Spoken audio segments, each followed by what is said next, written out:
नमस्कार साथियों, स्वागत है आपका हमारे ऑनलाइन यूट्यूब प्लेटफॉर्म रूट पर। और जो हमारी इंडियन ज्योग्राफी की सीरीज चल रही है, इसके अंतर्गत हम फिजिकल डिवीजन ऑफ इंडिया या फिर भारत का भौगोलिक विभाजन स्टडी कर रहे थे। और भौतिक विभाजन के अंतर्गत जो पहला पॉइंट होता है उत्तर और उत्तर पूर्व की पर्वत श्रृंखला, जिसमें हम हिमालय को स्टडी कर रहे थे।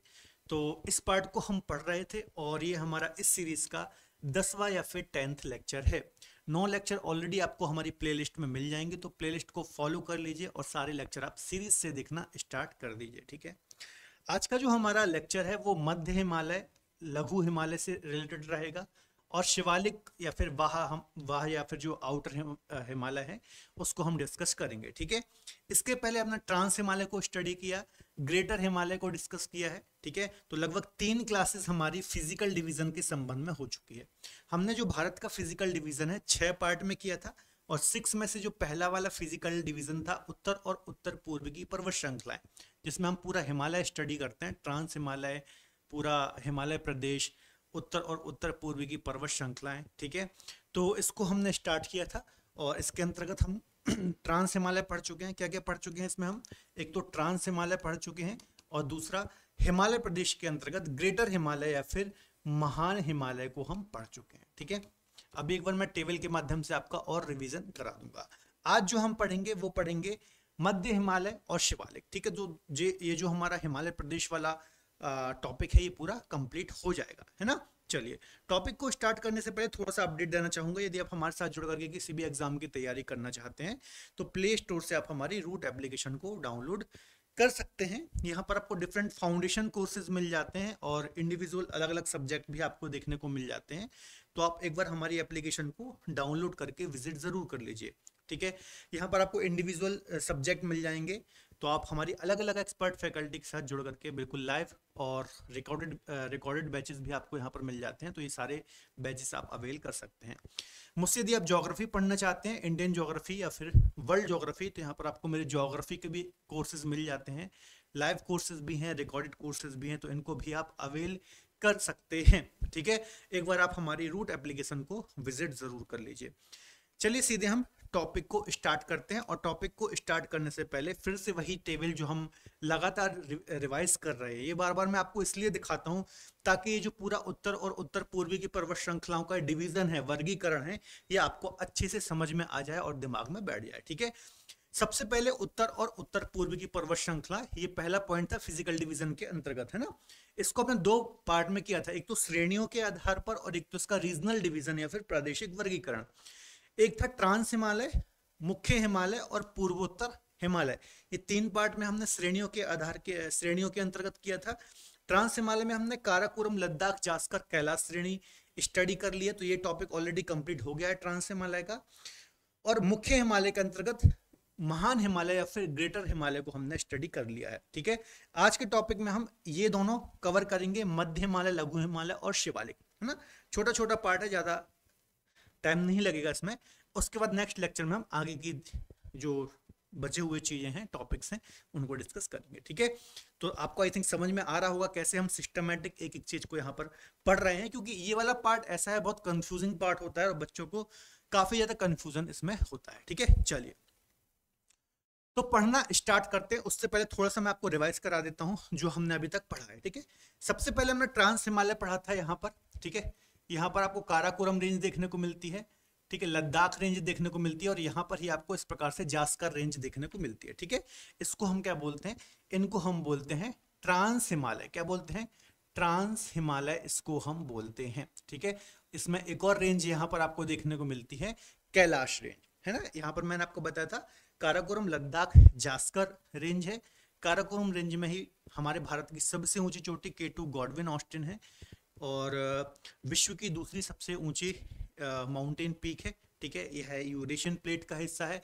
हिमालय के उत्थान से पहले ही इसका निर्माण हो चुका था, इसलिए हिमालय के अंतर्गत नहीं आता, इसको हमें ट्रांस हिमालय के अंतर्गत ही रखना है। ठीक है, फिर यहाँ नंगा पर्वत से लेकर के नामचा पर्वत तक यहाँ पर, ठीक है, मैंने कल के लेक्चर में आपको पढ़ाया था, मतलब प्रीवियस लेक्चर में मैंने आपको पढ़ाया था महान हिमालय या फिर ग्रेटर हिमालय। ठीक है, ये हिमालय प्रदेश के अंतर्गत आता है, और सबसे जो मेन माउंटेन रेंज है इस पूरे हिमालयन सिस्टम में वो यही है।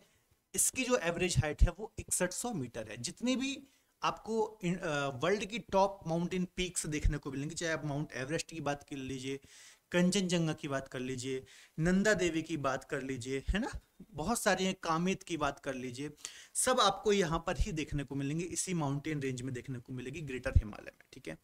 इसके अलावा ट्रांस हिमालय और ग्रेटर हिमालय को जो सेपरेट करता है वो क्या करता है, ITSZ, है ना, ITSZ Indo Tsangpo suture zone जो है ये ट्रांस हिमालय को किससे, महान हिमालय से अलग करता है। मैंने आपको बताया था ये क्या है, सूचर जोन वगैरह, ये क्या होता है कि जब इनका ये फोल्ड हो रहा था तो एक टाइम फोल्ड होने के बाद ये यहाँ से प्लेट टूटी इस प्रकार से, तो ये वही भ्रंश हैं टूटे हुए, ठीक है, इस प्रकार से, तो उनको ही हम बोलते हैं सूचर जोन। अभी हम और भी पढ़ेंगे आगे, ठीक है। तो यहाँ तक हम पढ़ चुके हैं।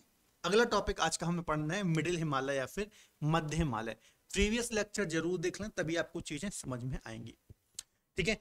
चलिए, अब मिडिल हिमालय की यदि हम बात करें, मध्य हिमालय, ये मध्य हिमालय कौन सा है, मैंने आपको बताया था हिमालय प्रदेश के अंतर्गत, थोड़ा पहले आप समझ लीजिए, हिमालय प्रदेश, ठीक है।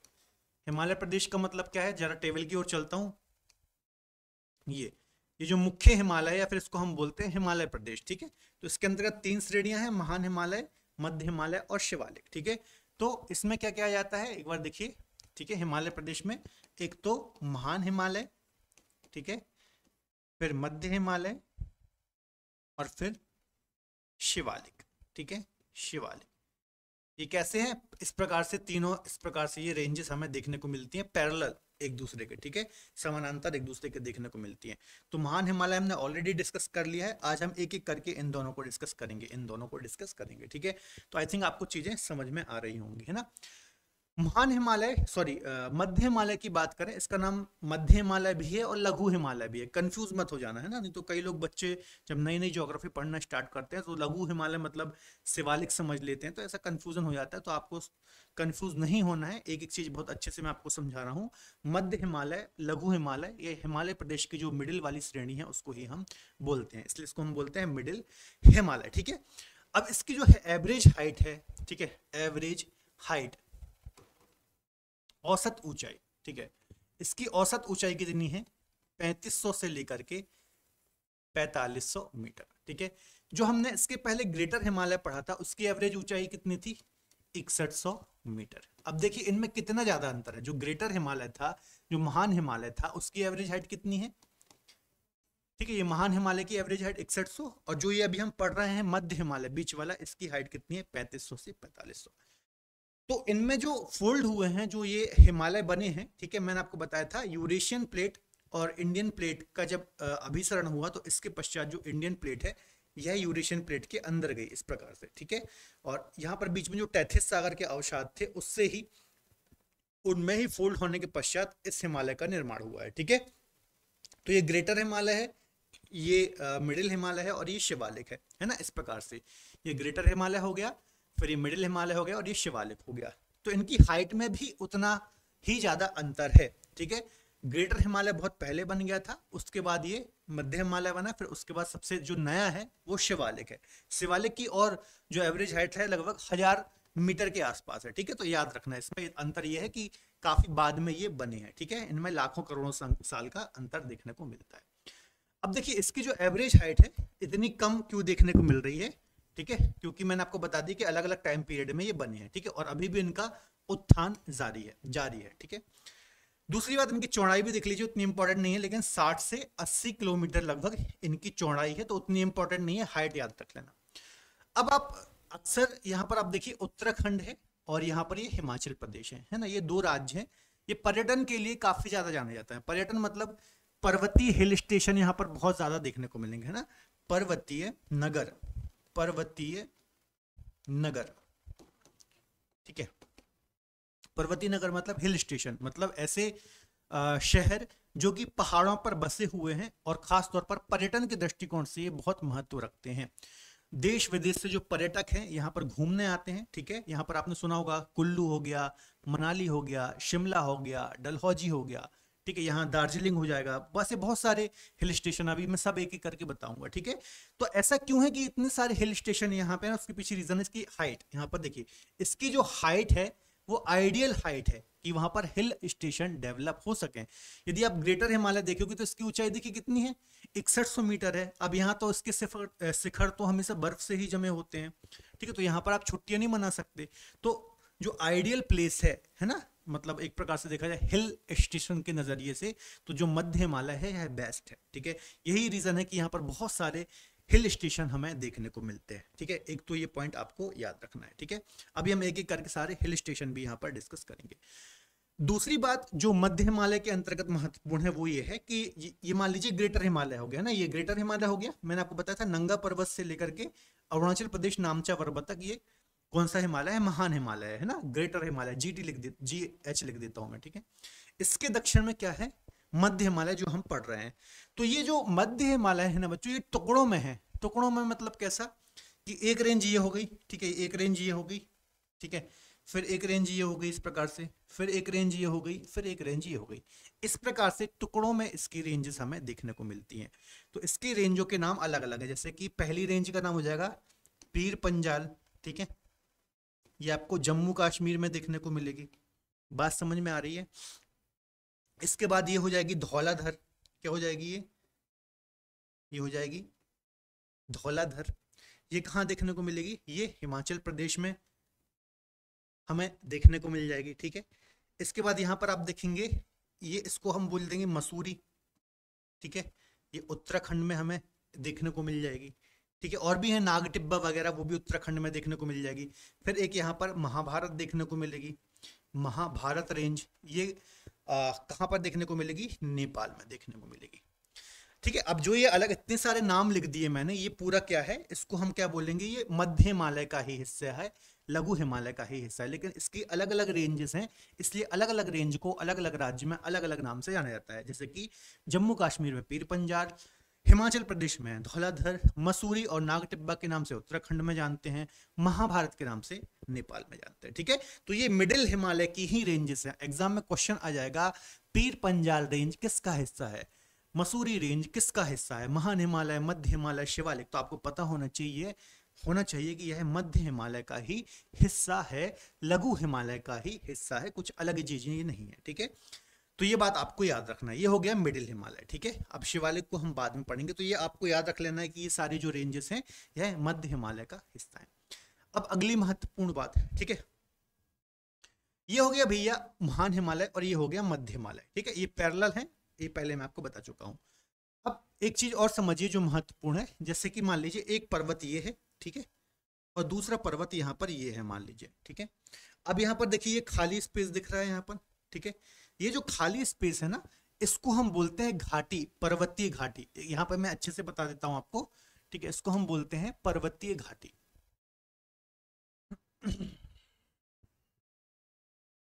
ठीक है, देखिए एक पर्वत ये हो गया, ठीक है, फिर एक पर्वत ये हो गया, ठीक है।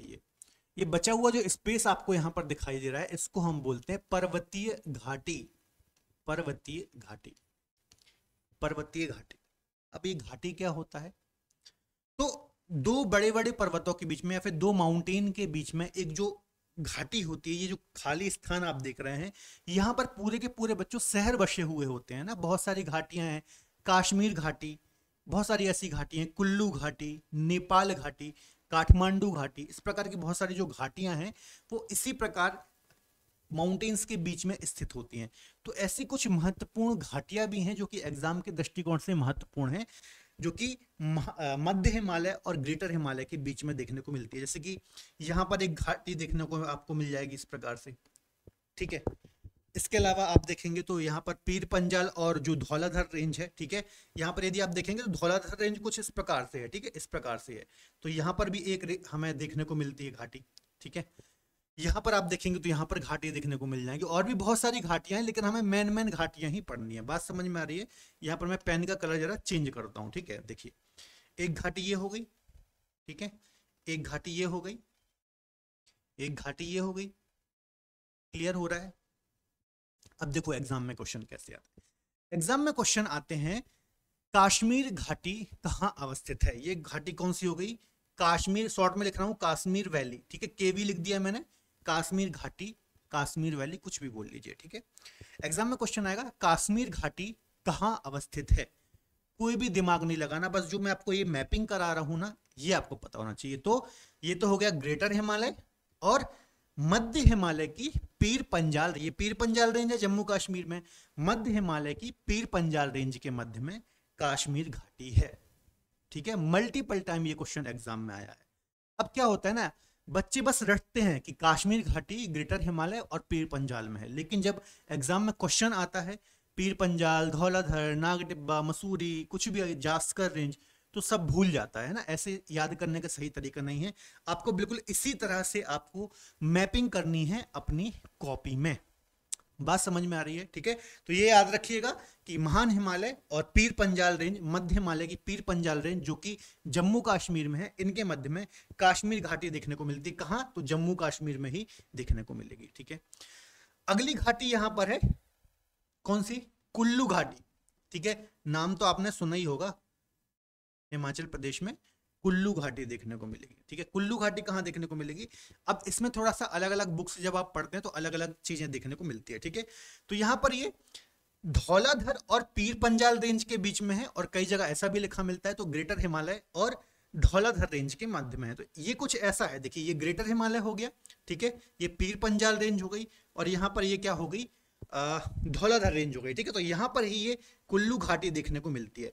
तो धौलाधर, देखिए एग्जाम में कभी आ गया तो ये दोनों ऑप्शन नहीं रहेंगे। ठीक है, या तो ऐसा आएगा ग्रेटर हिमालय और धौलाधर के बीच में, या तो धौलाधर और पीर पंजाल के बीच में। ठीक है, तो दोनों ही सही हैं क्योंकि इसकी लोकेशन ही कुछ ऐसी है, तो आपको दोनों मान करके यहाँ पर चलना है। ठीक है, तो पीर पंजाल और धौलाधर के बीच में इधर पे, या फिर ग्रेटर हिमालय और धौलाधर के बीच में कुल्लू घाटी हमें देखने को मिलती है। फिर एक और महत्वपूर्ण घाटी है यहाँ पर काठमांडू। काठमांडू कहाँ की कैपिटल है? नेपाल की, तो ये ऑब्वियस सी बात है नेपाल में होगा। तो काठमांडू घाटी कहां देखने को मिलेगी? ग्रेटर हिमालय और मध्य हिमालय की महाभारत श्रेणी के मध्य में। महाभारत श्रेणी कहां पर है? ये एन लिखा है नेपाल। ठीक है, तो बात समझ में आ गई। तो ये तीन जो घाटियां मैंने बताई, कुल्लू घाटी, कश्मीर घाटी और कुल्लू घाटी, कश्मीर घाटी और काठमांडू घाटी, ये आपको पता होना चाहिए कि किन किन माउंटेन रेंजेस के मध्य में है। ठीक है, अब यहां पर आप देखिए, अब करंट से ऐसे क्वेश्चन किसी भी एग्जाम में बन सकता है। जैसे कि आप देखेंगे आजकल जो नेपाल है, ठीक है, नेपाल है, यहां पर काफी ज्यादा भूकंप आ रहे हैं। ठीक है, काफी ज्यादा भूकंप आ रहा है। ठीक है, क्योंकि खासतौर पर काठमांडू के आसपास ही इसका एक एपिसेंटर होता है। ठीक है, तो यहाँ पर ज्यादातर भूकंप आने का रीजन क्या है?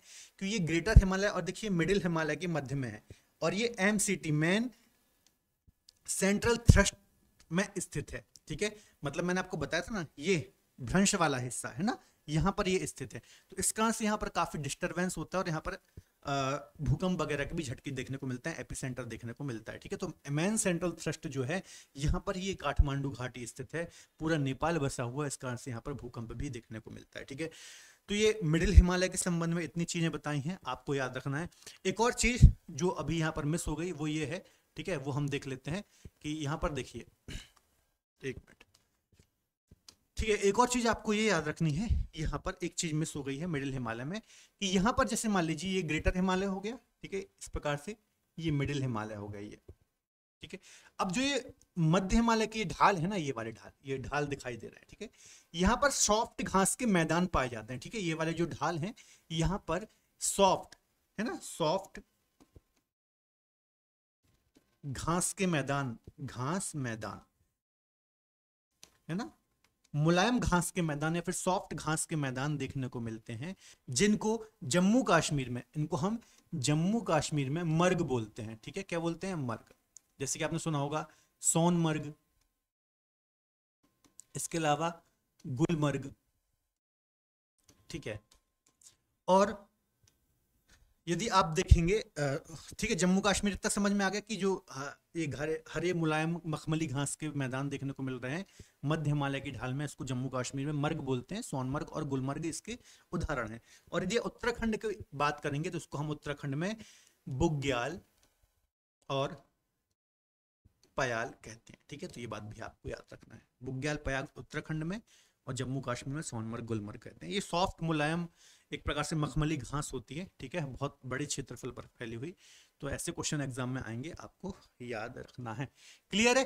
तो आई थिंक ये मध्य हिमालय के संबंध में आपको चीजें समझ में आ गई होंगी, ये मैं आपको बता ही चुका हूँ, है ना। मध्य हिमालय ग्रेटर हिमालय से कैसे अलग होता है, तो मेन सेंट्रल थ्रस्ट के द्वारा अलग होता है। अब जो मैंने आपको पढ़ाया है सब यहाँ पर लिखा हुआ है थ्योरी में, एक बार फटाक से हम रिवीजन कर लेते हैं। ऊंचाई 3500 से 4500 है, ये आपको याद रखना है। चौड़ाई उतनी इंपॉर्टेंट नहीं है, ठीक है। इसकी प्रमुख पर्वत श्रेणियां पीर पंजाल, धौलाधर, मसूरी, नागटिब्बा, है ना, महाभारत, ये सभी मध्य हिमालय की ही अलग अलग श्रेणियां हैं। अलग अलग राज्य में इनको अलग अलग नाम से जाना जाता है। मेन सेंट्रल थ्रस्ट लघु हिमालय और शिवालिक को अलग करता है। मैंने आपको पहले भी बता चुका हूं कल के लेक्चर में, और अभी भी बता रहा हूं, ठीक है। अगला है घास के मैदान, तो जम्मू कश्मीर में मर्ग और उत्तराखंड में बुग्याल, पयाल इनको कहा जाता है। देखिए इस प्रकार के कुछ घास के मैदान पाए जाते हैं, सॉफ्ट घास के मैदान यहाँ पर देखने को हमें मिलते हैं, ठीक है। इस प्रकार से देखिए यहाँ पर गाय वगैरह चर रही हैं, घास है, ठीक है। तो ये बात आपको याद रखना है। यहाँ पर कुछ घाटियां हैं, जैसे काश्मीर घाटी महान हिमालय और मध्य हिमालय की पीर पंजाल रेंज के मध्य में देखने को मिलती है। कुल्लू घाटी महान हिमालय और मध्य हिमालय की धौलाधर रेंज के मध्य में देखने को मिलती है। काठमांडू घाटी महान हिमालय और मध्य हिमालय की महाभारत रेंज के मध्य में देखने को मिलती है, ठीक है। अब कुछ हिल स्टेशन भी हैं, उनको भी हम देख लेते हैं। जैसे कि हिमाचल प्रदेश के कुछ हिल स्टेशन है, डलहौजी, शिमला, मनाली, कुल्लू, मंडी, धर्मशाला, कसौल, ये सब हिमाचल प्रदेश के हिल स्टेशन है, ठीक है। हिल स्टेशन मतलब पर्वतीय नगर इनको हम बोलते हैं, जहां पर आप छुट्टियां मनाने जाते हैं, ठीक है। उत्तराखंड में मसूरी, नैनीताल, रानीखेत, अल्मोड़ा, मुक्तेश्वर, ये सब उत्तराखंड के हिल स्टेशन है। वेस्ट बंगाल की बात करेंगे तो दार्जिलिंग वगैरह वेस्ट बंगाल के अंतर्गत देखने को मिलता है। तो बस इतना ही चीजें हैं जो हमें मध्य हिमालय के अंतर्गत, ये देखिए ये वैली है ना, यहाँ पर आप देख रहे होंगे ये पर्वत है, देखिए यहाँ पर, और यहाँ पर ये पूरा शहर बसा हुआ है, इनको ही हम बोलते हैं माउंटेन वैली, है ना, माउंटेन वैली, इनको ही हम बोलते हैं, आपको याद रखना है, ठीक है। तो ये हमारा मध्य हिमालय कंप्लीट होता है। मैंने आपका रिवीजन भी करा दिया, आई थिंक आपको क्लियर होगा, ठीक है। इसके अलावा एक चीज और है, यहाँ पर देख लेते हैं, करेवा भूमि। करेवा भूमि क्या है, यहाँ से कई बार एग्जाम में क्वेश्चन आए हैं। करेवा भूमि जो है बच्चों, पीर पंजाल श्रेणी की तलहटी पर, है ना, कश्मीर घाटी में पाए जाने वाले जलोढ़ निक्षेप हैं। जलोढ़ मतलब काफी उपजाऊ मिट्टी, है ना, हम आगे पढ़ेंगे जलोढ़ मिट्टी क्या होती है, एलुवियल सॉइल क्या होती है, तो जलोढ़ निक्षेप होते हैं, ठीक है। यह जम्मू कश्मीर में पीर पंजाल श्रेणियों की ढालों में 1500 से 1850 मीटर की ऊंचाई पर, हाइट पर मिलते हैं, ठीक है। और यहाँ पर आप देखेंगे ड्राई फ्रूट्स वगैरह की खेती होती है, जैसे केसर हो गया, बादाम हो गया, सेब हो गया, ठीक है। तो एग्जाम में कई बार क्वेश्चन आता है करेवा क्या है, करेवा भूमि क्या है, तो पीर पंजाल श्रेणी की तलहटी पर ये जलोढ़ निक्षेप पाए जाते हैं, जहां पर ड्राई फ्रूट्स, केसर, सेब वगैरह की खेती की जाती है, और काफी उपजाऊ भूमि ये है, आपको याद रखना है। करेवा कश्मीरी केसर के लिए सबसे प्रसिद्ध है। मई 2020 में कश्मीरी केसर के गहरे लाल रंग व उच्च सुगंध और स्वाद जैसी अनूठी विशेषताओं के लिए इसे भौगोलिक संकेतक जीआई टैग भी दिया गया 2020 में। तो ऐसे क्वेश्चन भी एग्जाम में आ जाते हैं, क्लियर है। तो ये हमारा पूरा मिडिल हिमालय। दो तीन चीज इंपॉर्टेंट है एग्जाम के दृष्टिकोण से, एक तो कश्मीर जो मैंने वैली बताई है आपको, है ना, घाटियां बताई हैं, वो याद रख लीजिएगा। घास के मैदान मैंने आपको बताए हैं, ठीक है। हिल स्टेशन वगैरह बताए हैं, जो इसकी एवरेज हाइट बताई है ये, और इनकी जो अलग अलग श्रेणियों के नाम है। तो ये 4 से 5 पॉइंट ही हैं जो आपको दिमाग में रखने हैं, यहां से ही क्वेश्चन एग्जाम में रिपीट होते हैं। अगला है शिवालिक, ठीक है। अब जो बच्चों शिवालिक है, ये सबसे कम ऊंची है, 900 से लेकर के लगभग 1200 मीटर ही इसकी एवरेज हाइट है, ठीक है। सबसे पहले हमने पढ़ा था ग्रेटर हिमालय, ये 6100 मीटर एवरेज हाइट थी। फिर हमने पढ़ा मध्य हिमालय, इसकी 3500 से 4500 मीटर एवरेज हाइट थी। और फिर थी शिवालिक, इसकी जो एवरेज हाइट है 900 से 1200 या फिर 1000 के आसपास इसकी एवरेज हाइट है, आपको याद रखना है। इतना ज्यादा हाइट में अंतर है क्योंकि सबसे पहले ये महान हिमालय फोल्ड हुआ, उसके बाद ये फोल्ड हुआ, फिर ये फोल्ड पड़ा, है ना। नवीनतम जो श्रेणियां हैं सबसे बाद में जिसका निर्माण हुआ वो शिवालिक ही है। सबसे ज्यादा वन क्षेत्र, सबसे ज्यादा हरा भरा क्षेत्र कौन सा होगा, यही होगा शिवालिक। क्यों, क्योंकि यहाँ से जो मानसूनी हवाएं जाती हैं, ठीक है, यहाँ से मानसूनी हवाएं जाती हैं और शिवालिक से टकरा कर ही वापस आ जाती है यहाँ पर, है ना। हिमालय क्षेत्र से टकरा करके वापस आती हैं और यहाँ शिवालिक क्षेत्र में और तराई क्षेत्र में काफी वर्षा करती हैं, इस कारण से काफी हरा भरा क्षेत्र भी ये कहा जाता है।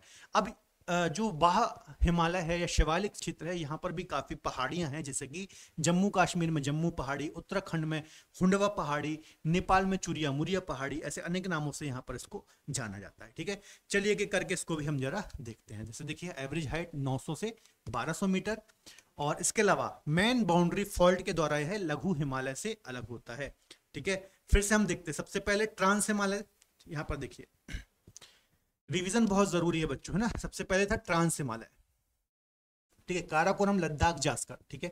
यहाँ पर ये कैसे अलग हो रहा था, ITSZ है ना, ITSZ Indo Tsangpo suture zone के द्वारा यह ग्रेटर हिमालय से अलग हो रहा था। ग्रेटर हिमालय है ना, महान हिमालय शॉर्ट में लिख रहा हूं, ठीक है। ये किससे अलग हो रहा था, ITSZ से, ठीक है। इसके बाद था main central thrust, MCT, main central thrust, ये से किससे अलग हो रहा था, मिडिल हिमालय से, ठीक है, मिडिल हिमालय से, ठीक है। ये हो गया मिडिल हिमालय कैसे अलग हो रहा है, मेन बाउंड्री फॉल्ट या फिर मेन बाउंड्री थ्रस्ट भी लिखा मिलता है, ठीक है, एक ही बात है।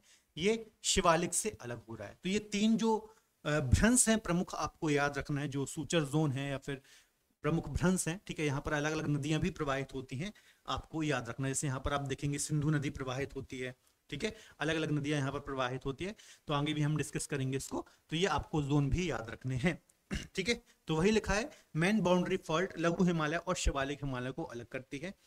जम्मू कश्मीर में जम्मू पहाड़ी, उत्तराखंड में हुंडवा पहाड़ी और नेपाल में चुरिया मुरिया पहाड़ी जो शिवालिक हिमालय हैं, इसके अलग अलग राज्य में ये नाम है, तो ये थोड़ा सा दिमाग में रखना है। हिमालय की सबसे बाह और दक्षिणी श्रृंखला को शिवालिक हिमालय कहा जाता है। यह सबसे नवीन पर्वत श्रेणी है, सबसे जो लेटेस्ट बनी, जो सबसे बाद में बनी, वो शिवालिक ही है ना। मैंने बताया अलग अलग टाइम पीरियड में सबसे पहले ग्रेटर हिमालय, फिर मध्य हिमालय और फिर शिवालिक का निर्माण हुआ है, ठीक है। इसके अलावा अगला पॉइंट जो महत्वपूर्ण है वो हम देख लेते हैं। अब जो शिवालिक है ना, शिवालिक और मिडिल हिमालय है ना, ये मिडिल हिमालय हो गया और ये शिवालिक हो गया, ठीक है। इसके बीच में बहुत सारी लंबवत घाटियां पाई जाती हैं, ठीक है, जैसे कि अभी हमने वहां पर देखा था ग्रेटर हिमालय और मध्य हिमालय के बीच में, उसी प्रकार से यहाँ पर भी कुछ घाटियां पाई जाती हैं, ठीक है। इनको हम बोलते हैं पश्चिम में, वेस्ट साइड में इनको हम पश्चिम में दून बोलते हैं, ठीक है। जैसे कि आप इसी के नाम पर देहरादून आपने सुना होगा, देहरादून आपने सुना होगा, कोटली दून आपने सुना होगा, है ना, कोटली दून, कोटली दून आपने सुना होगा, ठीक है। तो जो मिडिल हिमालय और शिवालिक के बीच में ये घाटियां पाई जाती है, तो इनको ही पश्चिम में दून बोलते हैं और पूर्व में इनको हम द्वार बोलते हैं, जैसे कि हरिद्वार, ठीक है। तो ये कुछ नहीं है, ये मिडिल हिमालय और शिवालिक के बीच में घाटियां हैं। घाटियां मतलब वही पूरे पूरे शहर बसे हुए हैं इन हिमालयी क्षेत्रों के बीच में, उनको ही हम दून और द्वार बोलते हैं, और कुछ नहीं है, ज्यादा पढ़ लीजिए बस। मध्य हिमालय और शिवालिक के बीच में लंबवत घाटियां पाई जाती हैं, पश्चिम में इनको दून बोलते हैं, पूर्व में इनको हम द्वार बोलते हैं। इसके एग्जाम्पल हैं देहरादून, कोटली दून, पाटली दून, मतलब ये दून नाम जो लगा है वो यहाँ से आया है, ठीक है। और हरिद्वार, ये द्वार का एग्जाम्पल है, ठीक है। तो कुछ नहीं है, वही घाटियां हैं, माउंटेन वैली हैं, आपको याद रखना है। अब अभी मैंने आपको बताया था कि सर्वाधिक हरा भरा क्षेत्र, वर्षा वाला क्षेत्र शिवालिक ही है, क्योंकि सबसे दक्षिण में है। जब यहाँ से मानसूनी हवाएं जाती हैं, हिमालय से टकरा करके वापस आती हैं, और सबसे दक्षिण में चूंकि शिवालिक है, तो यहाँ पर ही तराई प्रदेश और जो ये पूरा भावर प्रदेश, तराई प्रदेश, इसके अलावा शिवालिक क्षेत्र, यहाँ पर सर्वाधिक वर्षा हमें देखने को मिलती है, और इसी कारण से यहाँ पर सर्वाधिक वर्षा और वन संसाधन भी हमें देखने को मिलते हैं, ठीक है। अब शिवालिक के दक्षिण में आप जाएंगे तो आपको यहाँ पर भावर और तराई प्रदेश देखने को मिलेंगे। अब ये क्या चीज है, तो जो हमारा सेकंड फिजिकल डिवीजन रहेगा, उत्तर का विशाल मैदान, जिसमें हम द ग्रेट नदर्न प्लेन को हम पढ़ेंगे। अब ये क्या चीज है, यहाँ पर देखिए लिखा है, शिवालिक हिमालय के निचले भाग को तराई क्षेत्र कहते हैं। ये क्या चीज है ना। जैसे देखिए ये हिमालय क्षेत्र हो गया, ठीक है। अब हिमालय क्षेत्र से क्या होता है, बहुत सारी नदियां निकलती हैं, ठीक है। जब ये नदियां पर्वतीय क्षेत्र को क्रॉस करके मैदानी क्षेत्र में पहुंचती है, मान लीजिए ये पर्वतीय क्षेत्र था, ठीक है, ये पूरा पर्वतीय क्षेत्र है इस प्रकार से, ठीक है, ये पूरा पर्वतीय क्षेत्र है यहाँ पर, ठीक है। यहाँ से कोई नदी निकली इस प्रकार से। अब यहाँ पर जब कोई नदी बह रही थी तो ये काफी हाइट में बह रही थी, है ना, ऊंचाई में। कोई चीज जब ऊंचाई में बहेगी तो वो नीचे आएगी, तो यहाँ पर ढाल ज्यादा होने के कारण ये तीव्रता से बहेगी, है ना। और जैसे ही यह मैदानी क्षेत्रों में आएगी तो ढाल कम हो जाएगा। जैसे मान लीजिए ये मैदान है कोई, है ना, तो यहाँ पर आपको ढाल कम मिल जाएगा। जब ढाल कम हो जाएगा तो ये अपने साथ जो अवसादों को काट कर ला रही थी, कंकड़, पत्थर, मिट्टी, बालू, इसको तोड़ तोड़ कर ला रही थी, तो इसको अब यहाँ पर ही छोड़ देगी। क्यों छोड़ देगी, क्योंकि यहाँ पर आते ही इस नदी का वेग कम हो जाएगा, स्पीड स्लो हो जाएगी। तो इसकी नदी की स्पीड जब स्लो हो जाएगी तो अपने साथ जो वो अवसाद ला रहे थे उसको लगातार वो डिपॉजिट करते जाएगी, और इसी प्रकार से मैदानों का भी निर्माण होता है। इसको डिटेल में हम मैदान वाले लेक्चर में पढ़ेंगे, अब अभी जस्ट मैं आपको आइडिया दे रहा हूँ, ठीक है। तो यही जो तराई प्रदेश है, यह उत्तर के विशाल मैदान का ही एक पार्ट है। हम पढ़ेंगे भावर क्या होता है, तराई क्या होता है, ठीक है, ये सभी चीजें हम पढ़ेंगे, ठीक है, एक एक करके। तो ये पूरा दोनों पार्ट कंप्लीट होते हैं, ठीक है। जो हिमालय प्रदेश था हमारा, ये कंप्लीट होता है। एक बार हम उसी मैप की ओर चलते हैं और रिवीजन जरा करते हैं। ठीक है, क्या क्या चीजें हमने पढ़ ली। तो देखिए, जो मेन हिमालय वाला पार्ट है, महान हिमालय, मध्य हिमालय, शिवालिक, ये हमने पढ़ लिया। जो ट्रांस हिमालय है ये भी हमने पढ़ लिया। अब बची हैं पूर्वोत्तर हिल्स, तो इनको हम लास्ट लेक्चर में पढ़ेंगे। अगले लेक्चर, सॉरी लास्ट नहीं, नेक्स्ट लेक्चर में पढ़ेंगे। और प्रादेशिक विभाजन या फिर जो रीजनल डिवीजन है इसको हम फिर आगे डिस्कस करेंगे। ठीक है, तो मेन चीजें जो हैं वो तो हमने यहाँ पर पढ़ ली हैं। तो आई थिंक समझ में आया होगा पूरा, है ना। बहुत ही आसानी भाषा में हमने बहुत ही सिंप्लीफाई करके इसको पढ़ा है। कोई भी दिक्कत आपको यहाँ पर नहीं हुई होगी। कुछ 2-3 क्वेश्चन मैंने यहाँ पर रखे थे, वो भी डिस्कस कर लेते हैं। जैसे कि देखिए, निम्न में से कौन सा मध्य हिमालय का भाग है ना, मध्य हिमालय। ऐसे ही क्वेश्चन एग्जाम में आएंगे। क्वेश्चन में सिर्फ आपको आइडिया के लिए देता हूं कि कैसे क्वेश्चन जो अभी आपने पढ़ा है वहां से हमें देखने को मिलते हैं, और आपका एक टेस्ट भी हो जाएगा कि आपको चीजें समझ में आई या फिर नहीं आई। तो पीर पंजाल मध्य हिमालय का भाग है, जम्मू कश्मीर में। जास्कर ये तो ट्रांस हिमालय या फिर कुछ लोग बोलते हैं कि ग्रेटर हिमालय का पार्ट है। धौलाधार श्रेणी इसी का पार्ट है। इसके अलावा महाभारत श्रेणी भी इसी का पार्ट है। ठीक है, तो क्या हो जाएगा, 1, 3 और 4, 1, 3 और 4 सी आंसर इसका बिल्कुल सही हो जाएगा। अगला है हिमाचल प्रदेश के पर्वतीय नगर हैं। कौन कौन से है भैया हिमाचल प्रदेश के पर्वतीय नगर? तो एक तो डलहौजी हो गया, हिमाचल प्रदेश में है, और कुल्लू हो गया, है ना। कुल्लू घाटी हमने पढ़ा था ना, तो ये हिमाचल प्रदेश है। बाकी नैनीताल और मसूरी ये उत्तराखंड के अंतर्गत आते हैं। तो 1 और 4 क्लियर है। ठीक है, नेक्स्ट देख देते हैं, काठमांडू घाटी स्थित है, काठमांडू वैली। तो ये कहां पर होगी? काठमांडू नेपाल की कैपिटल है, तो नेपाल में ही होगी। नेपाल में कौन सी श्रेणी मैंने आपको बताई थी? तो महाभारत श्रेणी मैंने आपको बताई थी। तो ग्रेटर हिमालय और महाभारत श्रेणी के बीच में काठमांडू घाटी हो जाएगी। कहां पर है महाभारत श्रेणी? यहां पर है। तो सी आंसर इसका सही हो जाएगा। तो देखिए, यदि आप ऐसे ही मैपिंग के साथ बच्चों पढ़ेंगे तो ज्योग्राफी कोई बहुत टफ नहीं है। पहली क्लास में ही मैंने आपको बोल दिया था, आपको ज्यादा से ज्यादा मैपिंग करनी है हाथ से। ये जो मैं आपको बताए थे पूरे माउंटेन रेंजेस बना करके, उसी प्रकार से आपको कॉपी में भी नोट डाउन करना है। ज्यादा से ज्यादा विजुअल करना है चीजों को, तो इजीली आपको ज्योग्राफी समझ में आएगी और बनेगी भी। ठीक है, तो हिमालय प्रदेश का ये पूरा टॉपिक आज हमारा खत्म होता है। वीडियो लेक्चर कैसा लगा कमेंट बॉक्स में जरूर बताइए। वीडियो पसंद आता है तो प्लीज वीडियो को लाइक करें। इसके अलावा अपने दोस्तों के साथ ज्यादा से ज्यादा शेयर भी करें, ताकि ज्यादा से ज्यादा लाभ इस लेक्चर का बच्चे ले पाए। तो मिलेंगे अगले बेहतर लेक्चर में, तब तक अपना ख्याल रखिए, पढ़ते रहिए। बाय बाय, टेक केयर, जय हिंद।